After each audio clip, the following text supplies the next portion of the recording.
ourselves the question again, what do we know or what do we understand about the concept of returning? Return is a recovery mission. It is the spiritual and intellectual rescue of what was taken from us. I find that the forced migration of African people wasn't just a removal of bodies, it was a rapture of memory, a rapture of language, a rapture of literacy. And he literally told me, Africa have no history. This is a child of African parents. He grew up here. I'm not saying I read it somewhere.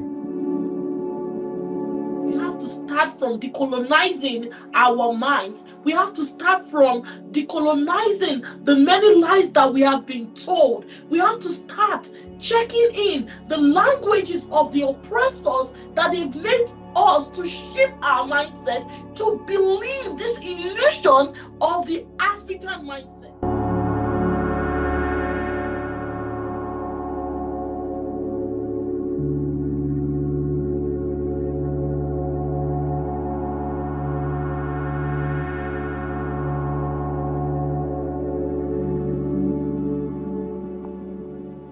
This is a regular thing that we do now. Once in a month, we come around to talk about issues concerning us as people of African descent. I sort of come to you to say that we don't ever want anybody to, we don't ever want to wait and hope that somebody's going to invite us to the table and also say, but what is your point of view? We want to set the table, we want to set the conversation, we want to talk about us intentionally. We want to be able to iron out what is important to us for the sake of us, for the sake of who we are. This is why we are coming out here every now and then talking about the African Diaspora Storytelling. Today we are talking about another important issue in our series. We're talking about return, or actually the concept of returning. This is something that will, of course, highly publicized at the time. If you remember the story of Marcus Garvey, you know how much it was important, this entire mission of returning people of African descent to where they are coming from. And this is what we are also touching on today. Of course, not only they say height as Marcus Garvey of blessed memory we do, because we don't have enough, we don't have the same energy like that gentleman. But of course, we are able to scratch the surface and also ask ourselves the question again, what do we know or what do we understand about the concept of returning? Because, before I bring in the guests, the gentlemen and women who are here to help us explore this conversation further, I remember in one of my book, The Journey, Africans in Verona, which is actually where all this started, I was during the presentation, because when I finished to publish the book, then I was taking it around to share with people, both in the university and also in some cultural centers, immigrant center, to talk about what we have covered. So I was saying, because the concept of the journey was very heavy in the book and still is today. Then at the point I was talking also of returning to base. Then at the point I was saying to my guests that this question of returning might not always all the time be physical returning. It can also be meta returning, which is returning to who we really are as a people. Being able to see reality from our vantage point, from who we are. Not being able to appear in the faces of other people. It is very important that we have the liberty to be able to express who we are without being afraid or ashamed that, maybe they will not understand us. No, we don't need to be scared of the fact that somebody will not understand us, because they understanding us is a job that requires both our effort and their effort. It is not only that I must make you understand me at my disadvantage. I should help you to understand it, but you should also make an effort to understand me. It goes both ways.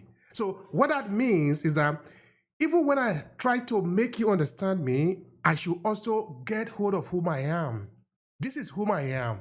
If in the course of the conversation, you can't distinguish whether it is an African talking or a European talking, then I am lost. Because who am I now? it must make sense that when you see somebody talking, if you are not an African, you must try make an effort to understand what are they talking about, because these are other people that are different from you. I think this is very important for us. All right, so I want to thank the beautiful, handsome people with us today. Dr. Gwendoli, thank you so much for being here. And of course, our beautiful Latifa, thank you for being here. We welcome you again.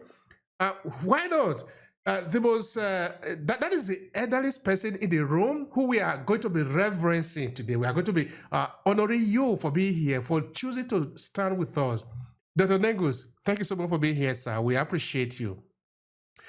All right, be that as it may now, we open the floor with the introduction of Dr. Gwendoli. The conversation is returning, or the concept of return. What do you say about that? Well, first, I would like to say good morning to my fellow storytellers and scholars and truth seekers and memory keepers across the globe. I am a literacy leadership specialist and trainer, and it's an honor to be with you today, not only to reflect, but to reclaim. Before we begin to reflect inward, let me offer a few points as we look at what is happening across the US and across the world. Literacy rates among Black children in too many communities are declining, not because they lack intelligence, but because the systems were never built with their minds in mind. Curriculums continue to ignore the cognitive and cultural wealth of African people. The rise of scripted instruction, disconnected text, and culturally irrelevant content is widening the gap, not closing it. And so I see across the US and the world that our children are being assessed, they're being labeled, and they're being tracked before they are even taught to think. So let me begin with the truth. Return is not a passport stamp. Return is a recovery mission. It is the spiritual and intellectual rescue of what was taken from us. Return is about reclaiming the stolen parts of our literacy, our legacy, our language, and our learning. Return is a cognitive perspective. Return is cultural. Return is corrective. And for those of us who work in literacy, it must also be curricula. Now, the diaspora literacy was stolen before it was even taught. So let's be honest. I find that the forced migration of African people wasn't just a removal of bodies, it was a rapture of memory, a rapture of language, a rapture of literacy. Our ancestors weren't just enslaved, their words were shackled and their stories were silenced. Their ability to name the world in their own tongue was stripped. Yet we have survived, yet we dreamed, and yet we remembered. So when you hear those words, you see the poetry in me coming in. The concept of return then is a radical act of reclaiming the voice, reclaiming the story, reclaiming our cognitive right to define our own narrative. And let me be clear, none of this is new. I'm not saying anything that is new. The knowledge, the brilliance, the blueprint of African-centered thought, it's ancient. What is new is that we are no longer waiting for permission to center it in our pedagogy. What is new is that we are creating educational models that return Black children to themselves daily. What is also new is this: we are finally naming what colonization did to our minds. Our children have inherited the trauma. Every day, my sister calls me. She is a director of social services in a school district in Indiana. And every day she calls me and talks about the trauma. Our children have inherited the trauma of post-emancipation stagnation. The people in the community where she lives came right off of plantations. I remembered her telling me about a lady she had lunch with the other day. And this lady said after the Civil War, her family was on a plantation. They had no place to go. Now, this is today. And so they stayed on the plantation. And one by one, the ex-slaves started moving, because as they moved, someone would send a letter out. You need to come to Indiana. They have a Chrysler factory here. You need to come to Texas. They have a Campbell Soup Company. You can get a job here. So they went, and they went to work. And after that, they stopped thinking about educating themselves. They stopped thinking about doing better, more than what was offered them. One elder told me, where were we to go? We didn't know anyone. All we knew was a plantation, and it was embedded in our minds. Some married there, some lived there for generations. And eventually, one by one, as I said, they started moving out, moving out, moving out. They left and built new lives, working in factories, kitchens, warehouses. They were determined to survive. But from a cognitive perspective, they were never taught to grow. They could not teach their children how to build wealth or break mental patterns, because they themselves were still surviving. And now, when they look at their children and grandchildren, many are stunned. Just last month, a 13-year-old killed a man in one of the 7-Eleven stores. And he's 13 and in prison. And he has no idea why he's there. Illiteracy is rising, and purpose is vanishing. I'll say the last few words, and then I'll let someone else take over. But the gap in that town and towns like it is not just economic, it's ancestral, it's cognitive, it's curricula. And when you ask, why go back to something I don't remember? The answer is this: because what you don't remember still shapes you. And our children didn't lose literacy. They were born in a silence that was never theirs to choose. Our children didn't lose literacy. They were born into a silence that was never theirs to choose. Thank you so much for that, Dr. Gwendolyn. We appreciate you. We appreciate that sharing, that very, very in-depth analysis of return, the concept of return. That is what we are talking about today. And I like that you said it's also about spiritual return. It's about reclaiming who we are without being afraid or ashamed or thinking that we need to appeal to some other persons before we can claim who we are. We are going to do this unapologetically. And we are doing this today. This is why we are here. I really thank you so much for that. All right. We are many here today, and we are doing this honor to ourselves. We want to do this because we believe that this is our mission. All right. Let's just go straight to Dr. Nengus. Dr. Nengus, what is your take on this conversation? Return. Thank you very much. I appreciate the opportunity to be on with everyone here, all my distinguished guest members, all you lovely ladies. Hello. The topic is a topic that I'm quite familiar with, and I'm just going to piggyback off of Dr. Gwen, because the cognitive disconnect was there from the origin. If you're looking at Africans who came to the U.S. through the transatlantic human trafficking trade. I don't call our people slaves, because they were not slaves. They were people who had different skills and professions that were snatched up from the continent and brought to the Western Hemisphere.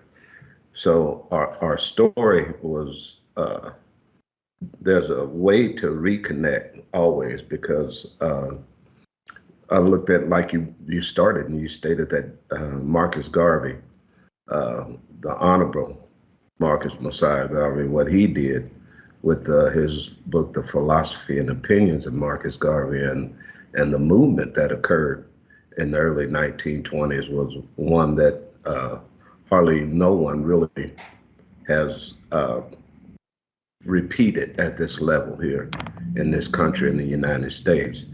And from that, he helped to reawaken the mindset, and many others before him. I'm not just putting it all on Marcus Garvey, because there were other before him, Martin Delany, there was David Walker, who wrote the Appeal to the Colored Citizens of the World in 1829. There was a lot of resistance to what was going on here in the U.S. and in the Western world. And one particular person in general, Herbert Harrison, who wrote When Africa Awakes, I see that happening right now. Africa is awakening, and our cognitive memory of our ancestors are still interconnected in our psychic, if we know it or not. It's just coming to the realization and knowing who you are. And Garvey himself never made it to the continent of Africa, but he was already there in his mind, in his heart. It was because he knew that this is the origin of humanity and the origin of who we are as a people.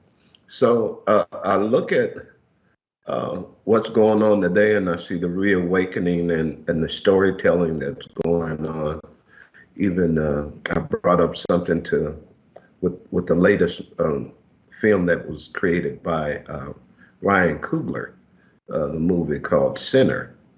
It is a very, very, very well researched film. I don't want to call it a movie. It was a film, because throughout the film, it reflects on a lot of the stories that I heard growing up as a boy, because I'm right there at the last of the baby boomers, and I remember hearing gentlemen in our community talking about World War One and what was going on in World War One, and what was it like coming back from World War One.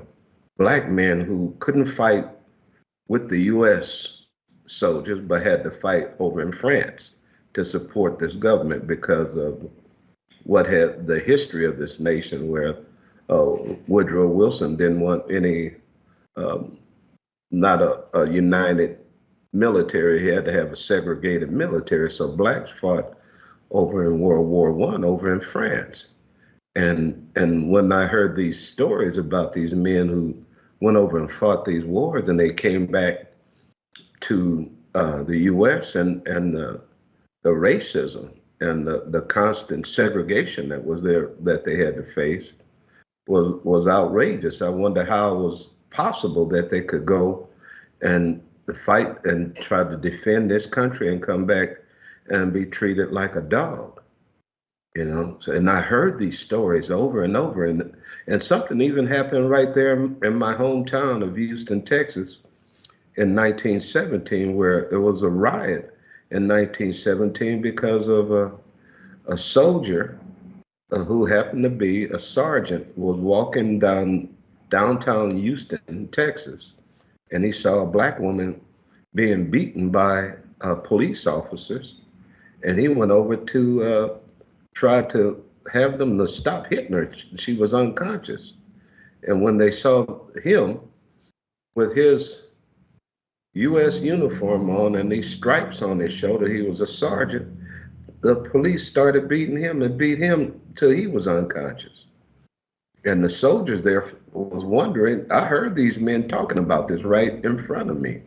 And the soldiers that were there at their fort was wondering where their sergeant was, and when they found out that he was in the Houston jail, beaten almost to death, they came to check on him, and the police told him those black soldiers to get the hell away from him, and those soldiers went back to the fort, and they went and got firearm, and there was a riot that occurred, and it was one of the largest court martials in the history of this country, right in my hometown, because black men said, hell, we went over and fought across the waters, and we come back here and y'all fighting us. They said, hell with it.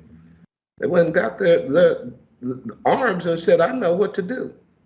So learning from those stories clearly enlightened me as a person to understand that even though we're here in this nation, we are yet a part of a nation, a part of a continent that's not here on this side of the world.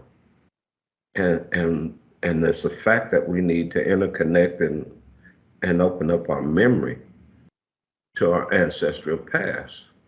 So I know I went off, but that's really what people are awakening. People are waking up, and it's incumbent upon us to help that move forward. And storytelling does that. Thank you so much for that. I'm so happy that you brought that part into the conversation. Also, some of those experiences that we have encountered in history of how somebody could look at a human being and take away his humanity, and he will still call himself maybe wise or intelligent. You see, I think humanity is that thing that all of us have. If we deny one member of the human being his humanity, it is not the person we are denying his humanity that is actually, how do I put it? I am saying that if we deny somebody his humanity or her humanity, it is we that we are denying ourselves our humanity. I mean, we are not human enough. That is why we are not able to see the humanity in the human being that we are having in front of us. I think that if we are mature enough, we should be able to see ourselves in other people, like the relationship that exists between an object and a mirror. When you look at the mirror gives you the chance to be able to see not another person, but yourself. That is why I think maybe some psychologists sometimes say, if you want to build up confidence, look into the mirror and speak to yourself. Speak that energy to yourself that, yes, I am qualified. Because the person in the mirror is you. But I think that life is generally a mirror. The person we have in front of us is us. It helps us to see ourselves. Now, this is another element that comes out of phony storytelling. By the time we listen to somebody talking about story, talking about his or herself, maybe growing up, for example, you will come to imagine yourself, not the person that is talking about growing up, maybe in Alabama or in New York or in New Jersey. If you were born in California, you will be imagining yourself growing up in California. If the person is talking about, oh, when I was growing up, I was entering into the little forest, I was having friends, you were not there. You can't possibly imagine how it was for that person. Instead, you go back to yourself, how you were growing up also in California, or maybe in Nigeria, or maybe in Germany, or maybe in France. Because that is what you know. The person is your mirror to see yourself. Of course, I am saying that to me that it was supposed to be ordinary, that I should treat the other person with humanity. With me, I am human. It is me that learn how to treat other people as human. Therefore, I am human. If I take another person and slaughter him and put it in a pot, it is not the person that doesn't have humanity. It is me. It means I am not mature enough to see the human being in another person. Return. That is the question. Yeah. See, I talked to a lot of um, indigenous Africans here in Des Moines, and on occasions, a lot of them ask me, what part of Africa have you ever been to? You know, and I have never been to the continent. I've been through the Caribbean, been in border states in Mexico and Canada, but it was just never. I haven't been there on the continent physically, but in my mind, and what I've read throughout my life has shown me some idea of what it might look like, even though I don't have that experience of being there. It got me because I was talking to a young man just a month or two ago who was from Cameroon. He's an IT professional working for one of the universities here south of where I live right now, and he's from Cameroon, and we had a good conversation at a coffee shop, and we was went on talking about ancient Egypt, ancient Kemet, and this brother was born and raised in Cameroon in his late 30s, early 40s, and he thought that the ancient Egyptians were European. And I'm sorry, that messed me up. I was like, how in the hell? Who taught you that shit? Excuse me. I'm like, my God. You know, I'm like, I was born here on this side of the planet. And I said, this brother here on the motherland telling me he thought that the Egyptians were Europeans. I'm like, what? They had done a wicked job on our minds. That is the personification of hatred. To put somebody to that point, man, you know, and he was sincere and loving and just, you know, and now it opened up opportunity for me to start teaching a class on ancient African history here in Des Moines, just so I can talk to some people who are interested on the subject matter can come in and learn. You know, so especially here in the Midwest, to blacks in Iowa, you're like a fly in the buttermilk. You hear me? You see that little fly sitting in the buttermilk? That's black people in Iowa. Okay, only 4% of the population, yet 26% of the penitentiary population. Okay. Okay. Okay. That's where we need to go again. All right. You see, Dr. Nengus, I want to tell you something. Okay. I had another person. Okay, this time he was born here in Italy, in Verona, I suppose, because I don't remember exactly his history, but I'm sure that he was born here. I don't want to give more details about it. But this is what the child was telling me. He's an adult, mature now. I think he was about 17 or 19, something like that, at the time we had the conversation. And he literally told me, Africa have no history. This is a child of African parents. God. He grew up here. I'm not saying I read it somewhere. He told me, Africa have no history. If Africa have history, prove it to me. I see tears running down my eyes. How could you, I can't understand that, how you can say that. This is not a European, this is a child who have passed through the process and is regurgitating that anger. African have no history. If you say African have history, prove it to me.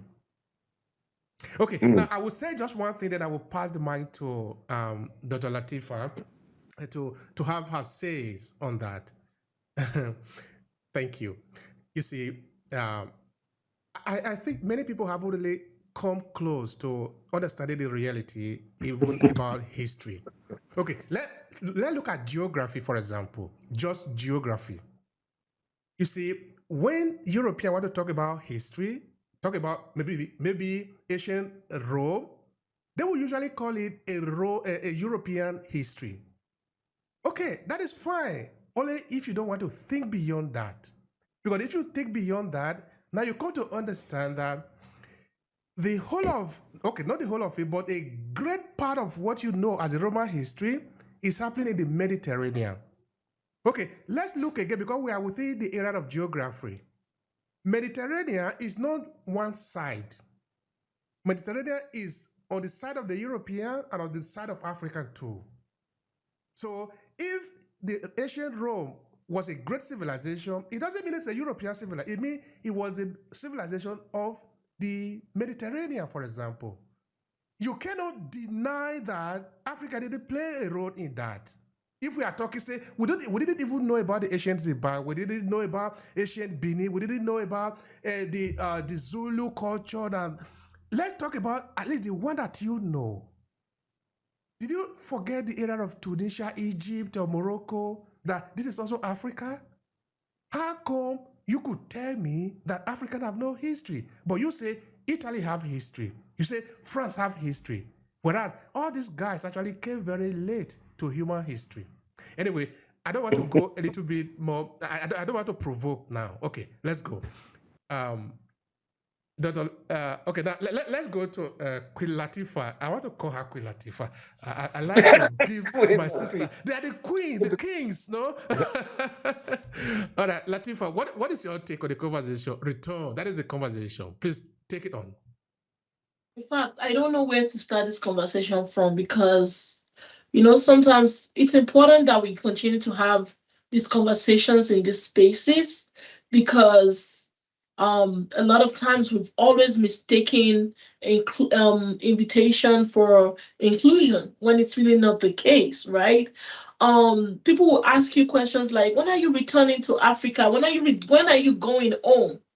And home is not really a place. I don't need to start sharing coordinate or home starts with your mind, with your heart.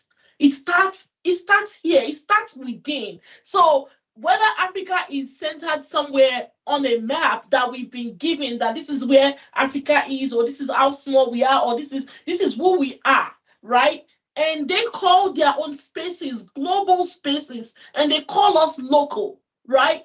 We cannot continue to think like that. We have to start from decolonizing our minds. We have to start from decolonizing the many lies that we have been told. We have to start checking in the languages of the oppressors that they've made us to shift our mindset to believe this illusion of the African mindset that makes us believe that we are never enough, that makes us believe that we are not supposed to be in rooms, in spaces that we need to have table at, but rather they just say, oh, we shift for you. Now, do you have anything to say? Oh, of course, we have a lot to say. And we don't just have a lot to say, we need to start working on how to develop our own continent. We have to start not trying to collect money from people who want to continue to use the money that they give to us to take control over us. Some of us did not migrate. The word migration, I don't know where it came from, but we didn't migrate. We were migrated. We were trafficked, right? Some people did not make it as a choice that I'm coming to the Americas. I'm from Badagry, and I know the history of my forefathers. I know the history of my ancestors. The place in Badagry existed. And I got a lot of stories from my grandmother. I've been to the place of no return. I wasn't told about it. I saw it. I saw it all my life. And a lot of people might have not been there, but these were the places where our ancestors were trafficked into all these parts of the world. And there's a need that we need to start talking about it because these things happened. And all of a sudden, we don't just have selective amnesia that it never happened. So return is not just about going to Nigeria. It's not about going to Ghana. It's not about going to Senegal. No, return comes from inside. So I want to say that we've been made to believe that, we're never gonna be enough. But this conversation on return, it's not about a geographic point. It is not about someone on the coordinate. It is more of a psychological mindset. It is more of the things that we are seeing and we have witnessed and we cannot forget. It is all about the memories that we do not want to erase, but they are forcefully making us erase it like it never happened, but it existed. This return is beyond even psychological. We have to also go spiritual. We have to go along the lines of intergenerational programming that they are making us erase this history from our educational curriculum, telling our kids that, oh, this is just a fluke and it never happened. But it did happen. So in this context, we've been so ingrained in our mind about the competition that the Westerners are telling us that we have to compete against each other. We have to fight. They are putting violence in our neighborhoods. They are making black on black violence to dominate our minds. They are making us cheat each other. They are putting all these issues among us and say, oh, look at them. See how foolish they are. But for how long are we going to continue doing that? So this is beyond just passport. I was sharing a statement the other day. There was somebody writing about, like, all these global conferences, our people are denied. Why do we call these conferences that happen in the West global? What does it even mean? What does the word global mean? And they say, oh, people have to go apply for visas, and they are refusing our people visas, denying them of entry to have conversations that is important to them. But we keep hearing the voices of the same people who have privileges, who have immunity. And those are the people that they've supposedly paid some money. They've supposedly given privileges over other people to silence our generations. But our stories will not be silenced because we have to hold on to this memory. This is all we got.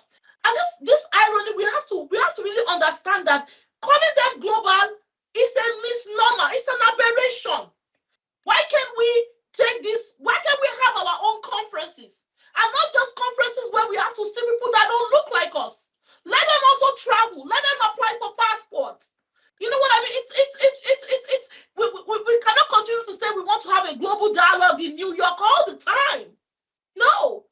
But the real issues are happening in certain countries and on that continent. But then some people, if they don't see someone who is from the West talking to them, they don't want to even believe themselves because they prefer to hear it from a white man than hear it from someone of the same color. So I want to say, this return is beyond just the physical, because these colonial powers did not just occupy our land, they have occupied our minds, and some people still continue to carry it along this intergenerational programming. That's why some of our kids feel like they don't belong, because they will never belong. Some of us are still struggling to identify with certain people, but we still will never fit in. But you know what we have to hold on to? We have to hold on to these stories. I'll tell you this: when I was coming to the US, my grandmother, she put something in a wrapper and she showed me. She said, "Remember the way home." It wasn't just that she was showing me the way home, but she was telling me to remember where I came from, because that's all I have.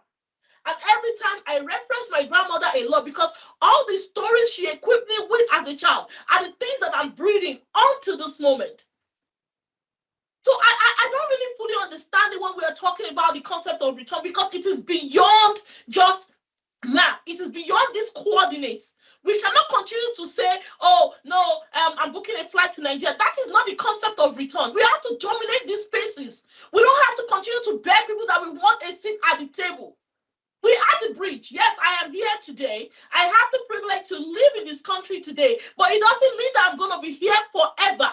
But I want to be that bridge that's going to actually stop these colonial powers from taking over our minds. Latifa, that is really beautiful. That is really truly beautiful. I remember there was a musician in my state, Edo State. I'm trying to remember Majefa Sheikh. That is his name.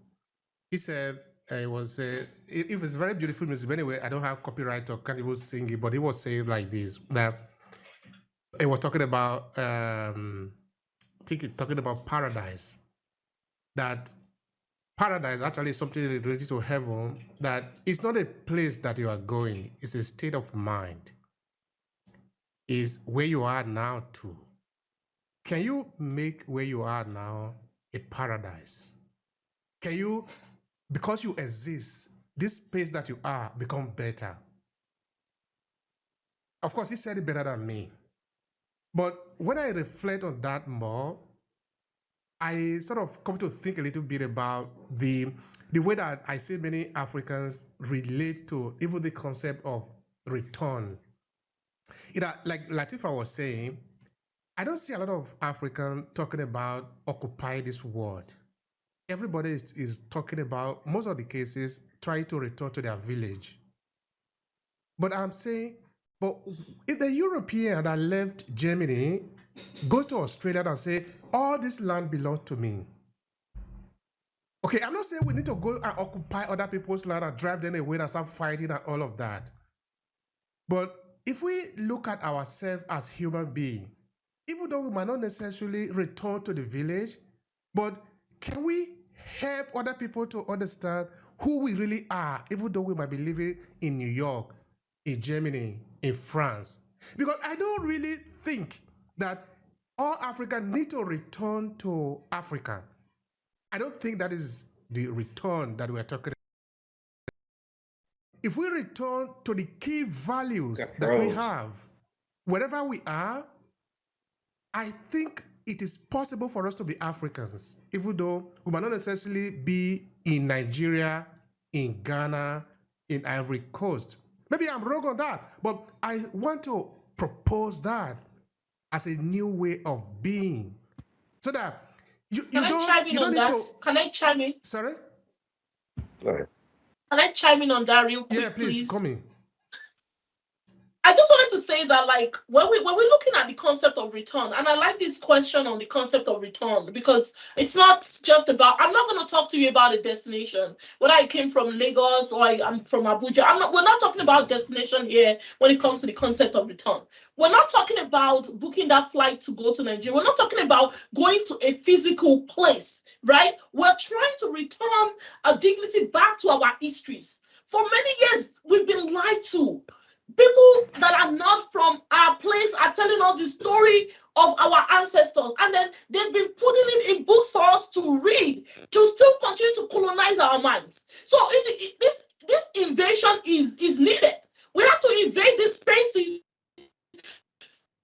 kind of over these issues, so that we can continue to tell and show our people the truth, and the path to the truth shall prevail. We are returning that power that our communities have always had. That is what the African mindset is. The African mindset is very big, and we have to continue to expand it. And you see, education will continue to be an important thing, an important concept to us.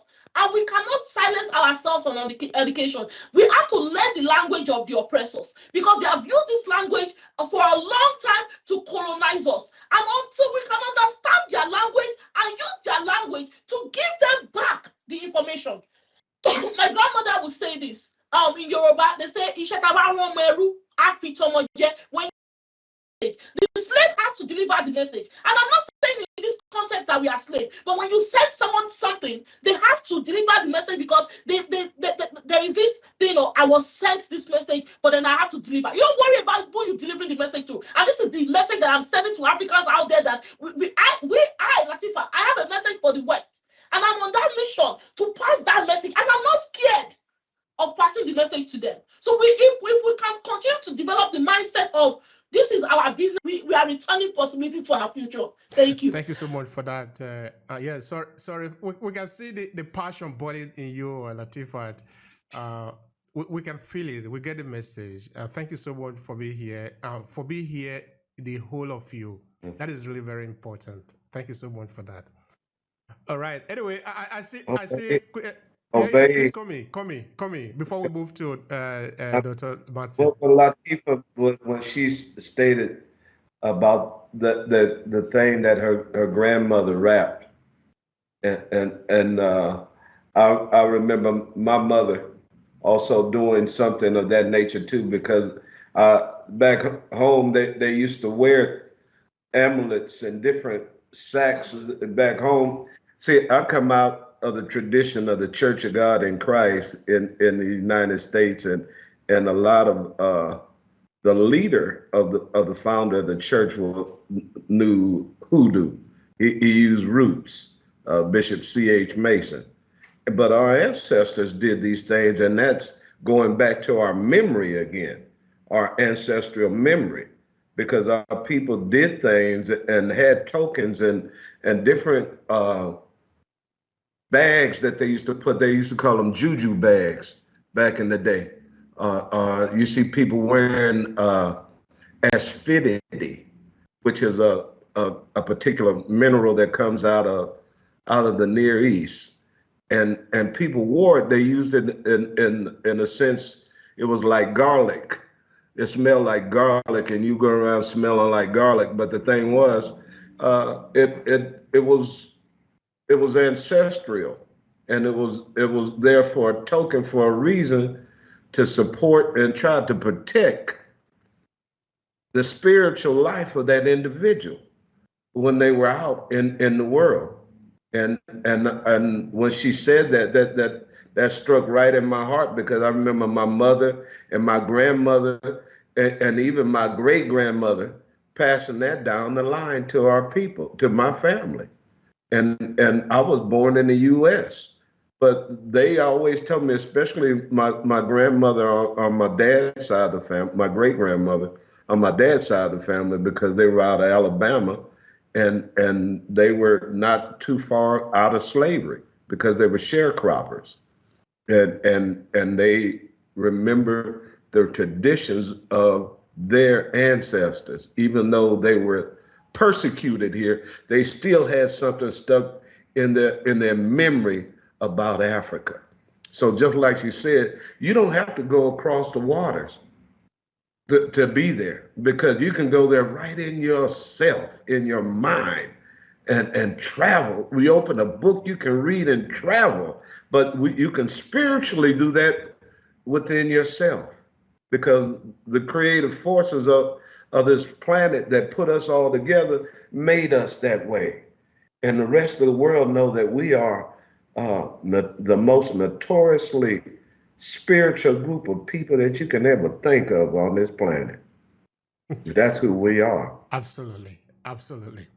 And of course, before I pass the mic to Dr. Matia, of course, people need to know that, and we also need to know that, and because by the time we know that, and we know that enough, I mean, more people know that within the community, we will work differently. We will approach issues differently. Now, there was this article that I wrote about Eastern spirituality. I come from southern part of Nigeria, a people you would call Eastern, from southern part of Edo State. It's a population of about 1.5 million people. The way we approach spirituality is different from how you will see it in the West, of course. Then, see, nation is fundamentally important for us, which also means that you don't disappear. You are always here. You are always around. Now, I'm not going deeper than that, because this article I spent about 5,000 words to write it, no? And because there were a lot of things that need to be explained. But let's take that little part, which says that you are always here. If you know that now, nobody can threaten you. Nobody can say, I will kill you. But hey, take it easy. I am from everlasting, and I'm going to be here for everlasting. So which part of me are you going to kill? But if you believe now that you are just a simple thing, you are only here now, somebody threatens you, say, oh, okay, please. So it is important that we reclaim that knowledge of who we are, who we really are. Then we walk differently in the world. All right, Dr. Matia, the conversation is return. What is your take on that? All right, I'm not able to find my reactions. Latifa, to give the big shouts out. I was gonna speak from the point of view that you spoke from, with such passion and such pride and heartfelt determination and the spirit of our ancestors. Negos, I heard you loud and clear. And Dr. Gwen, those stories, those power. You see, I always say those who feel it know it. And you speak from a different place of understanding, because I am also of the belief that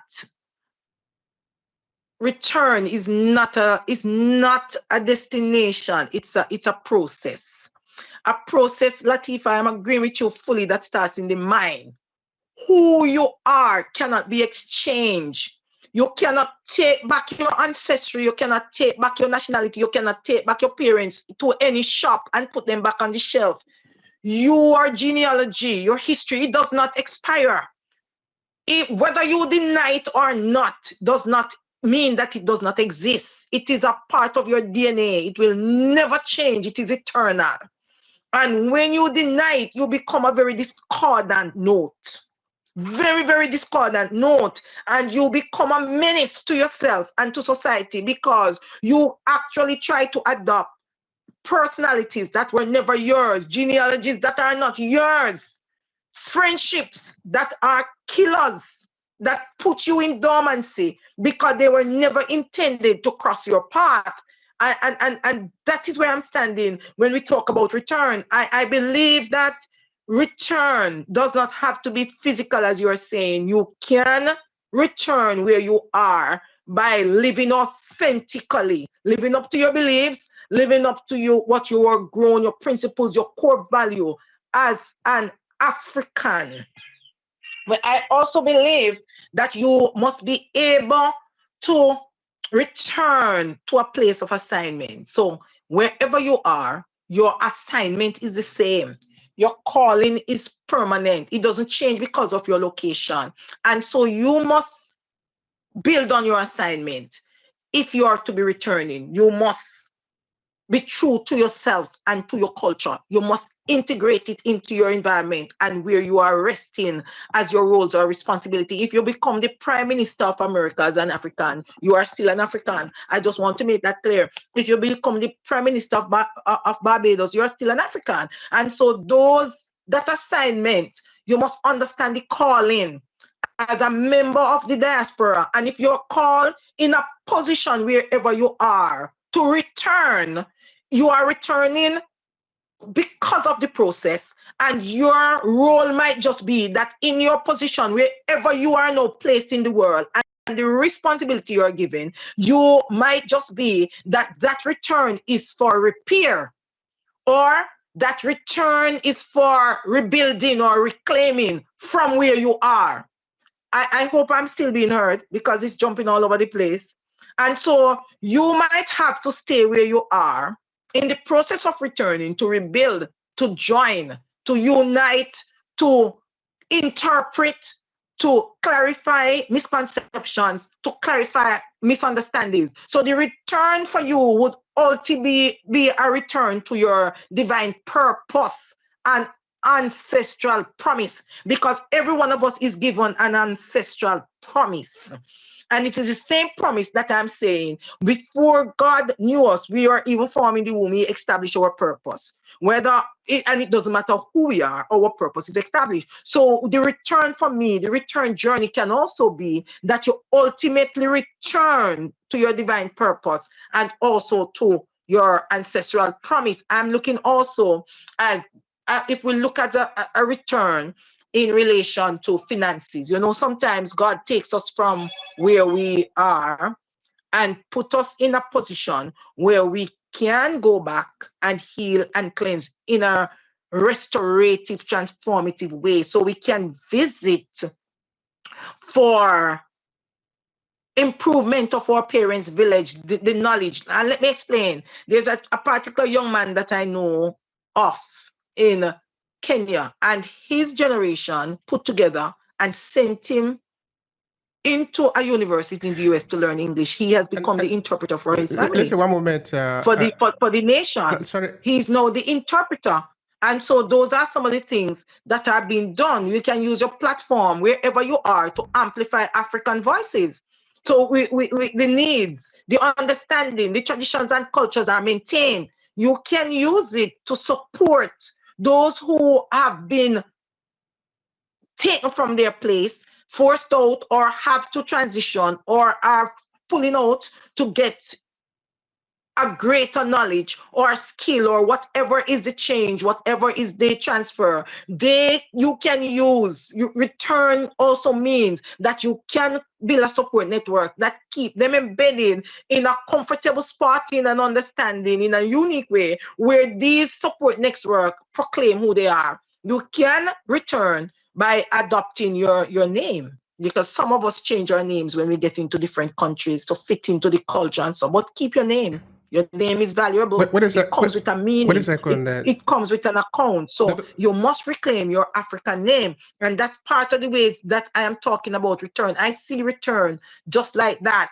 And then it can be mental for you, where you don't seek to be comparing yourself with others of other nations, and you don't seek to become like them. You maintain your identity, and it's not in conflict with who you are. That is a solid return.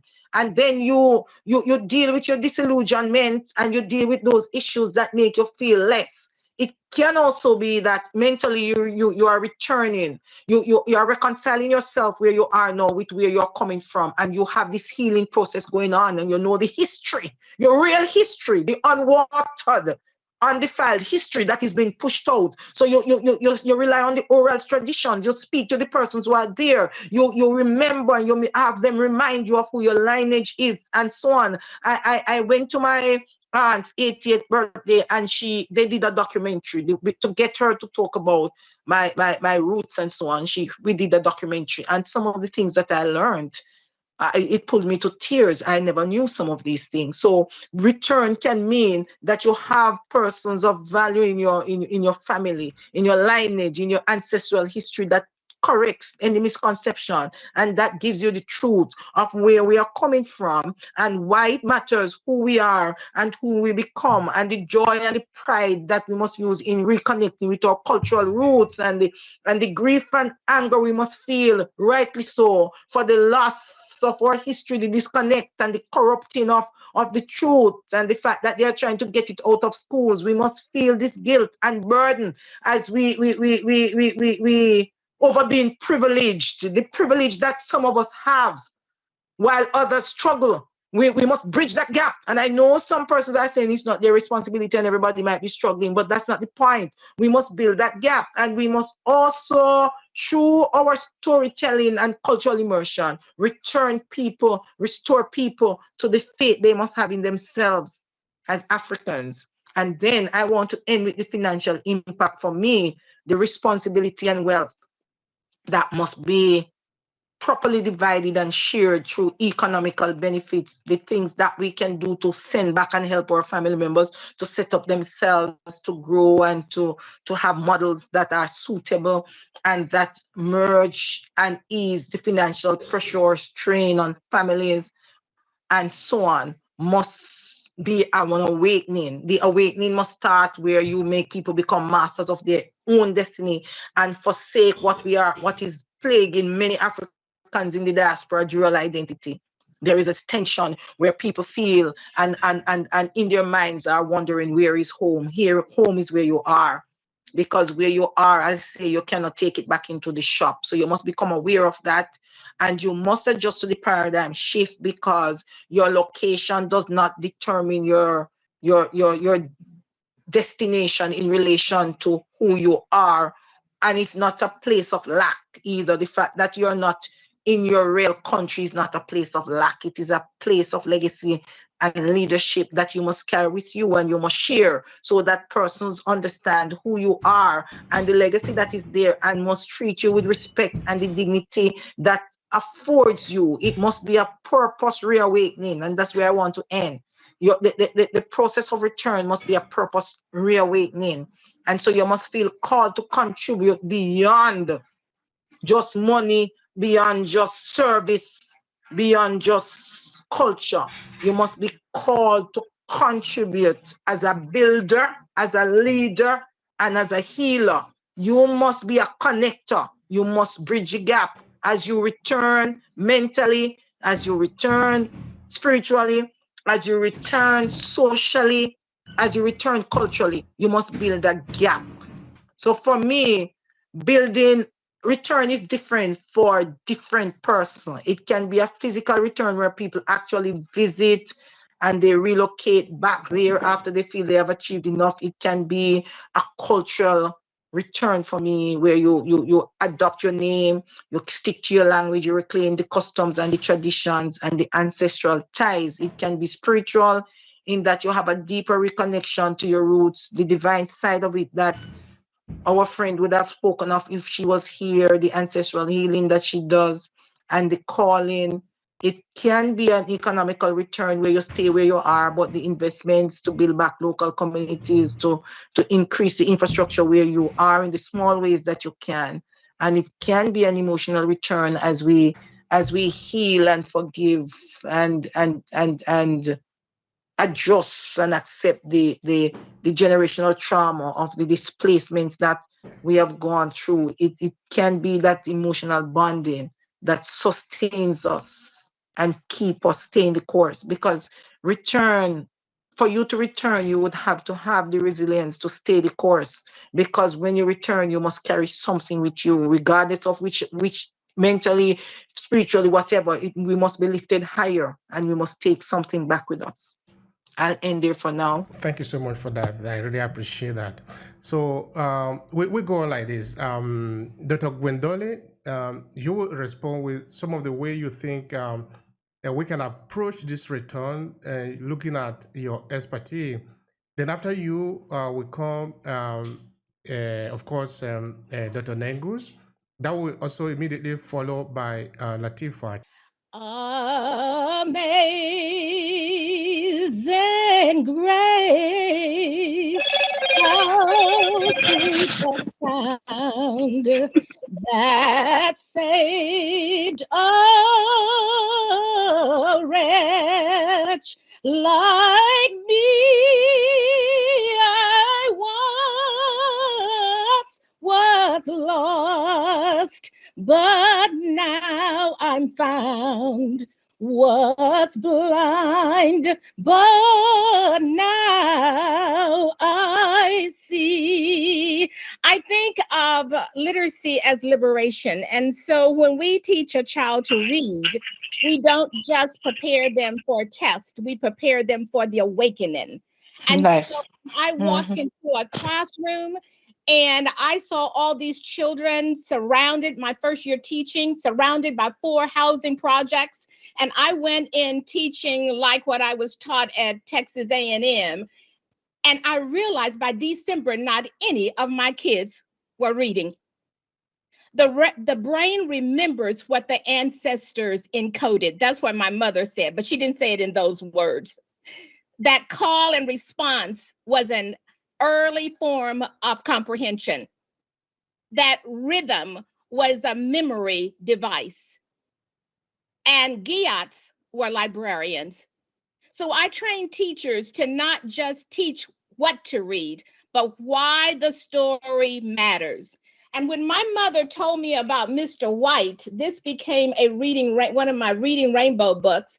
When she told me about Mr. White, and she said, if you caught him in the neighborhood, he had a harmonica. And if you caught him in the neighborhood, he would play all kinds of things, jazz and blues. But if you caught him in the church, he always played Christian songs. And so this is Big Mama. And we caught Big Mama on the front porch. And she said, Uncle Booker T, play my favorite song. And as he played Amazing Grace, she stood up and she started saying, oh, glory, hallelujah. Big Mama said, Derek, why you cry? Is Uncle Booker T's music hurting you? Big Mama clapped her hands together. Lordy, no, your Uncle Booker T songs just set my soul on fire. So I started reading and teaching to awaken my children to set their souls on fire. And now when I go into schools to train teachers, I train them to not just teach what to read, but why the stories matter. because every time a child reads a story that reflects them, they return. And when we teach a child to decode a word, but not decode the world around them, we leave them fluent but powerless. And so I leave you today with, are we teaching our children to read, or are we teaching them to return? Are we not just teaching, we are not just teaching students, we're teaching descendants, and they deserve to remember. We're not just teaching students, we're teaching descendants, and they deserve to remember. Thank you for this opportunity. It was a wonderful event to be a part of this conversation again. I'm thankful for the discourse that we had in this great conversation. Um, what I'm taking from my understanding of what I'm noticing is that there is a call where there's a need for us to, as a group of people and as a academic, my ultimate goal is to study or to push and advocate for systemic decolonization of the religious narrative. We have to wake up to the reality of our African autonomy as a people, as a spiritual group of people, and I'm looking to do what I possibly can by writing and creating articles to address some of these issues and to really help to push for educational reform and theological reexamination of what's going on with us as a people. We can, and it is, we can reverse what has happened to us ideologically because our African psyche has been distorted with a Eurocentric interpretation of what Christianity is. I'm looking on staying focused to fostering the cultural pride and historical awareness and push for the spiritual empowerment that we possess as a people. Once we come to realize exactly who we are, um, mountains will be moved, and they are moving right now. I'm thankful for being in such a prestigious group of people to conversate on this topic. I hope you all have a great day. Yes, let's continue. All right, we can we I want to add two things that are very important. As we spoke about, as you spoke about your students, Dr. Gwen, and the fact that you teach them to understand themselves and to understand their position, their placement, their duties, their roles, which is really their identity, and build character. We want to look at return in the same way for adults. And that's the point I want to make. Because when you are displaced, is as we look at the displacement that occurred, is as if we became as children. We had to recall our identity. We had to rely on our memory and pull back the things that we know and how we remember it, because there were no manuals and guidelines that were out there. And some of the persons who were to nurture that part of us did not come with us or died along the way. And so we had to rely a lot on memory. What does that mean? When we are in a good place in returning, we must see it as important to tie our beliefs and our cultures, our language, the reasons for our being around our children's neck when they rise up. We must actively remind them of who they are. And the cognitive, I am agreeing with you, Dr. Gwen, is where that takes place. It is what we fix in their minds. The war and the battle of displacement and of return is in the mind. It is that contention point where persons decide that they would make the choice to choose themselves and to belong to themselves rather than belong to someone else. And when you give them that, when you give that foundation, that is that preparation, that quality self-awareness, they do not forget who they are, and wherever they are, they can return. So when they get home in the afternoon, they can return to their culture, they can return to their roots, they can be proud, they can be feel sufficient, they can feel enough. They can deal with the wear and tear of unacceptance and the wear and tear of prejudice. They can deal with the wear and tear of marginalization, because the marginalization is now only physical. They cannot be defeated in themselves, in their minds, because they know who they are. And so sometimes when we are displaced, or when we change location, when we migrate, because that's part of our purpose, or part of our the change that has come upon us, or what life has served us. This is where we are. We tend to the adoption tends to be holistic, and we try to fit in when we should not be fitting in. We really should be standing out, because your culture does not make you fit in. It's not designed to make you fit in. It is designed to make you stand out. That is what we call difference. And that is how inclusion is promoted. Many of the times we are demarginalized because we give people permission. And how we give them permission is that we give them the openings for them to make inroads and to try to confuse or detract us with the simplicity of the external, when in the light should be coming and permeating from the inside, and it should be teaching persons that this is who we are. So in our interactions, we must make people constantly return to who we are and the belonging of ourselves, so they accept us for the authentic delivery of ourselves, and make the adjustment on the path of understanding and acceptance.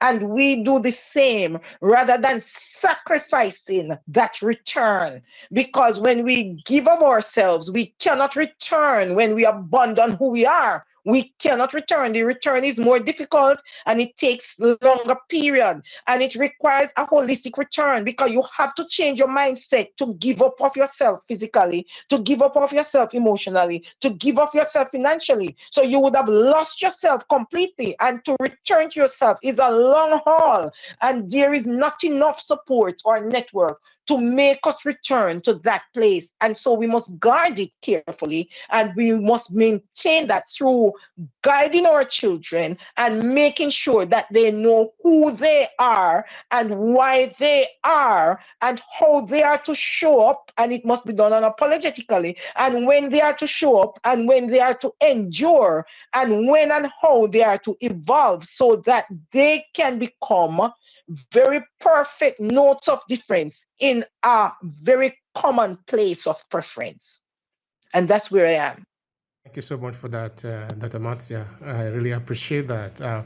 I like when you say, actually quite often, that we need to be unapologetic. And I think that is where we are today in 2025. We have seen what is happening in the US in a more specific case, but we also see what is happening in different parts of the world. That in some cases, they don't really care about us. But the question is, should we care about ourselves? But I need to retrieve that and reframe it perfectly. It's not only that they don't care about us, it's that they are tactically putting us down so they become easier for them to manage. Because of course they care a lot about what is happening in Africa. No? Otherwise, why would the CIA be making a program to sort of dethrone president that they don't want? Like they did to Nkrumah, because Nkrumah was going to Vietnam to sort of try to negotiate, to try to make peace, no? And that is what led to him being dethroned as the president of Ghana. So they care about us, but they are more interested in us being divided and we getting united. But of course, this is all I'm saying that to mean that it is for our own interest for us to work together to find a solution to our problem. Because nobody is going to come to do this for us. So in the return, we must return to who we are, irrespective of where we might find ourselves. There is a saying, I think this is among the Benin people in Nigeria, that where you find peace is your home. Yeah. Where you find peace is your home. So as a human being, the whole part of this world is our home. But we must also remember where we are coming from and make the connection, build the connection, even though you might not necessarily return to your village where you are coming from. And I think that there is a huge opportunity today. I see somebody talking about the economic potential that we have. We are over 200 million people in the diaspora. That must be significant in terms of economic potential. We are also able to connect to where we are coming from. The African continent with over 1 billion people. And I'm not even talking of the resources under the ground. Then, the fact that we are living also in the West or in out of Africa, we have also gathered knowledge that is there. All these are potential that we can leverage, that we can use for us to be able to return to where we want to be and from there act from our vantage point. And use the tools of the age, the internet, to be able to connect among ourselves and build something that we can really hold, something that we can call our own and work from there. From this point, we will be asking anybody, can you please add up to the conversation? Can you please add up to the table? We cannot find our table. We cannot set our table and invite people to play. Because you cannot say that of everything that we own and have, that we are insignificant. Significant in the world. So it's vitally important for us. So I'd like to move to Dr. Nengus. What would be your final thought here to conclude the conversation? No, I didn't go yet. I just wanted to kind of say that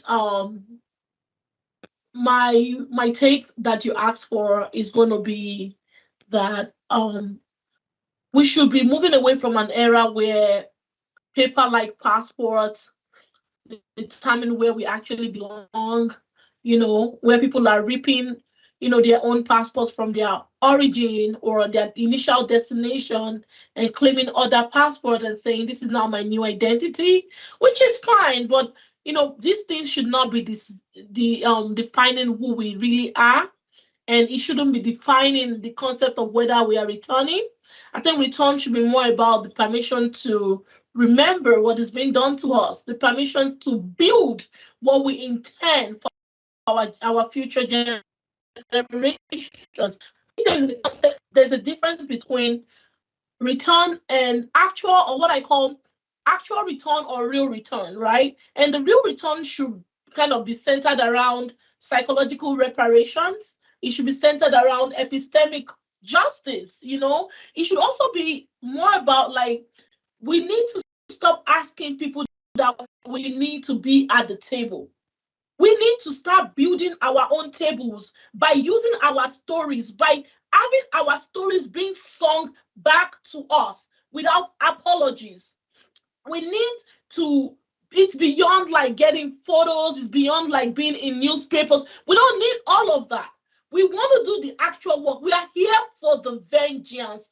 I'm not saying that we are here to be at war with anybody. I want to, as a child, I started teaching at the age of 25 at Lagos State University. And as a woman, I struggled to even be among like professors. And, they would be like, oh, you're so young, you shouldn't be here, right? And this battle is, I want to see myself being able to publish. I don't want to be that person that they will tell, oh, your publication can go nowhere because you shouldn't have a voice. So we have to start decolonizing our own research, decolonizing our education, designing our own metrics, funding our own future. We are not going to continue to wait for oppressors to help fund our future. we also need to start funding our future. We don't have to continue to ask the people, the Westerners, we want to collaborate with you. No. Let us send them a Calendly link in our own official language. Let us send them a Zoom link in Igbo, also Igbo, right? Let us send them Hausa. Let them come and hear us speak Hausa and not speak the same English. And then they should start trying to unpack. How can we understand what they are saying? How do we start to reason with them? And I just say to us again, it's going to be like my final closing. When I'm talking about return, I'm not saying we should get on Lufthansa airline. That's not what I'm talking about. I'm not talking about us getting on American airline or Delta Airlines. It's about a return to you, a return to your history, a return to your memory, a return to your roots, to your story, to what makes you you, right? It is about a return to your sovereignty. And it's not just about going back, it's about going deep into who you really are and your assignment that you have submitted yourself to do. We cannot continue to watch that we are silent in these spaces. And I say, we are not just returning, we are going to take back what we've always had. Thank you. Thank you so much for that, Latifa. I salute your courage, and I also like your determination on this journey. It is important for us. We are on a mission, and it needs to be clear for everybody why we are here. If Tino was here, Gloria Tino, the ancestral healing coach, she will usually throw in some words from the Yoruba culture. These are usually really beautiful because we are adding flavor to the language, to the conversation. But I also hear what you're saying, that we should even make an attempt to maybe do an entire episode using our local language. The other person who wants to understand us should also make an effort to say, let me try and decode the message that they are talking about. Like, that also means now that let's set the table and invite other people to join us. But they need to understand that the terms of this conversation is set by us because we have preferences. We have an agenda. This agenda is not based on you. You are an outsider here. You want to participate, yes, but these are the rules. This is something that we are missing today. That despite all the potential that we have, we still continue to beg them, can you please accept us? Maybe we can flip that around, knowing that we have the possibility of able to organize something for ourselves too. Yeah, I think that is a possibility that we are going to be exploring. Okay, so Dr. Nengus, let me come back to you. What is your final thought here to conclude the conversation? Because it really have been really, really rich. Thank you so much for that. Please, also remember the people, remind them how to find you because you are offering something. That is important too. Well, thank you. I know it was a question that was at the end about who do we need to focus on bringing this message to. And I hope I didn't misquote, but it was a quote that my great grandmother taught me when I was a little boy. I remember going to her home in Marshalltown, Iowa. I was about 5 or 6 years old, and she told me to go out. We got to her house, and she told me to go out to the backyard, and she had a chicken pen, and she had ducks and chickens and guineas all in the one pen. And she told me to go grab one, and so we could have dinner. And I went in there and I grabbed a little duck, and I rang the duck's. And she told me to wring his neck, and I did. And she brought a pot out, and a hot pot of water, and I plucked it, and brought it to my great grandmother, and she said, "Baby, did you learn anything from what you did today?" And I said, "No, ma'am." She said, "You didn't learn anything?" I said, "No, ma'am." She said, "Always remember, son, mama chickens don't take care of baby ducks. There's a need for us to take care of our own and do for our own before we reach out and try to reach abroad to let other people know about who we are. We need to have ours to understand who they are. And once they understand who they are, we'll see a transformation in the global society. That's what I believe. Thank you for the opportunity to talk. Thank you so much for that. We appreciate you. We appreciate your time and the value that you dish out to us here. Thank you so much for that. All right, Dr. Gwendoli, what is your final thought to conclude this conversation? And tell people also how they can reach out to you. Well, I'm still thinking, and as my mother used to, preaching from the literacy liberation point of view. So when we teach a child to read, we don't just prepare them for a test. We want to prepare them for the awakening. That's the liberation. But then there's that intellectual return with Sankofa in the classroom. The concept of Sankofa teaches us go back and get it. But how can our children go back and get what they don't even know they lost? And that's where, as a trainer, as a literacy trainer, that's where I step in. Go back and get it. But how can they? So we must return Black children to their brilliance, return African culture to the center of the curriculum. So if you're a curriculum developer, you need to help with the curriculum. Return the oral tradition to reading instruction. And when I say return, that must be curricula. I mean this. We must design curricula that do not erase African thought, but illuminate it. Curricula that does not treat Black excellence as elective, but foundational. Curricula that frame decoding and comprehension within ancestral frameworks of rhythm, story, and spirit. But when a child reclaims his story, they also reclaim their future. So thank you very much. Thank you so much for that. I appreciate that. The story now becomes the foundation. We come back to where we started from. And this is really powerful. I appreciate that. Because through the power of storytelling, we are able to shape the type of future that we want to see. And we're able to make also a perfect interpretation of what have happened before us. This is powerful. And if we go back to the oral narration now, we can imagine the bond that we're able to build there listening to somebody telling us story. So yes, we must use that as an instrument to be able to build our children and the future that is going to come. I appreciate this conversation. It will be the Diaspora Storytelling Series, where we talk about issues related to us as a people, the challenges that we have, and how we're able to forge a better future.